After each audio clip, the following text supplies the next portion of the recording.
Mon frère, quel souvenir garderas-tu de toi? Henriette d'Orléans demande à Charles Ellel, choisissez l'un de mes bijoux. J'aimerais avoir cette demoiselle d'honneur.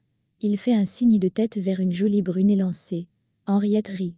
Bien sûr, elle ne lui donnerait pas sa demoiselle d'honneur, car elle ne lui appartenait pas.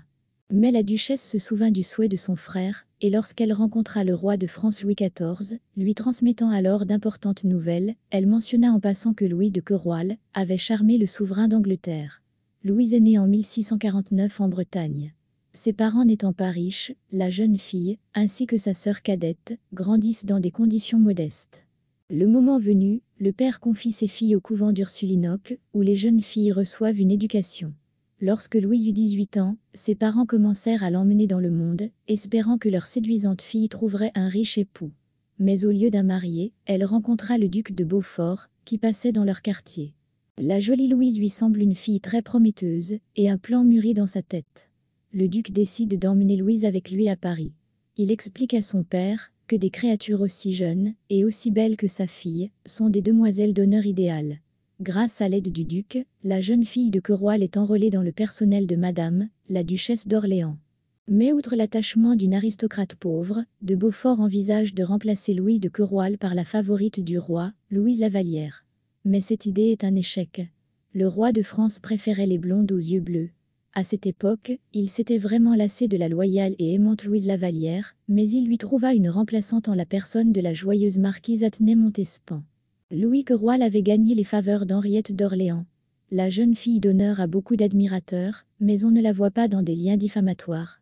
La seule passion de la jeune fille était les cartes.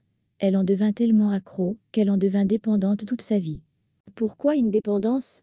Parce qu'elle ne savait pas comment s'arrêter et qu'à cause des cartes, elle avait des dettes importantes. En 1670, Louis se rend en Angleterre, avec la duchesse d'Orléans, pour rencontrer Charles II, le frère d'Henriette. Le roi d'Angleterre est un admirateur de la beauté féminine, et Louise lui plaît beaucoup. Lorsque les invités français s'apprêtent à partir, il regarde avec pitié la demoiselle d'honneur qui l'a charmé. À son arrivée en France, Henriette meurt subitement. Avant de mourir, elle réussit à raconter à Louis XIV ce qui s'était passé pendant le voyage. Alors que Louis Querouaille est attristé par la mort prématurée de Madame et réfléchit à ce qu'elle doit faire, le roi décide pour elle. Louis convoque Louise à une conversation et décide qu'elle servira l'État en se rendant en Angleterre. Là, la demoiselle d'honneur française devait séduire le roi d'Angleterre, devenir sa favorite et transmettre toutes les nouvelles importantes à Louis XIV. Louis se rend en Angleterre. Elle y fut accueillie par l'ambassadeur de France et aidée à s'installer à la cour d'Angleterre. Charles II est fou de joie lorsqu'il voit la beauté française et lui demande immédiatement d'être la demoiselle d'honneur de son épouse. Le roi pense que Louise sera bientôt dans ses bras, mais il se trompe. Querouaille n'est pas pressée. Elle se lie d'abord d'amitié avec la reine et gagne sa confiance. Un an plus tard, Louis rend le roi heureux de son consentement. Lors d'une des réceptions, un simulacre de mariage masqué est organisé, et c'est là que tout se passe. Charles II s'envole sur les ailes de l'amour. Encouragé, il offre à Louise un appartement de 24 pièces dans le palais royal. Elle reçoit également une allocation de 10 000 livres par an. En 1672, Louisa donne naissance au roi à un fils, Charles. Charles est très heureux. Mais le père de Louise, lorsqu'il apprend ce qui s'est passé, se met à pleurer et à vomir. Il écrit à sa fille qu'un bâtard royal restera un bâtard. Mais le grand-père avait tort. Le roi donna à sa favorite les titres de duchesse de Portsmouth, de comtesse de Ferrame et de baronne de Petersfield.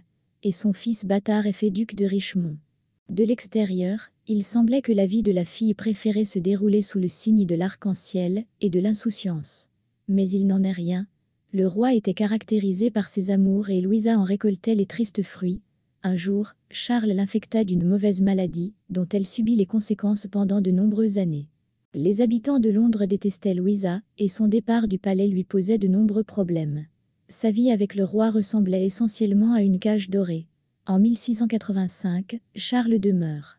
Après sa mort, Louis reste encore 3 ans en Angleterre, puis, se rendant compte qu'elle ne peut pas y rester plus longtemps, elle part pour la France.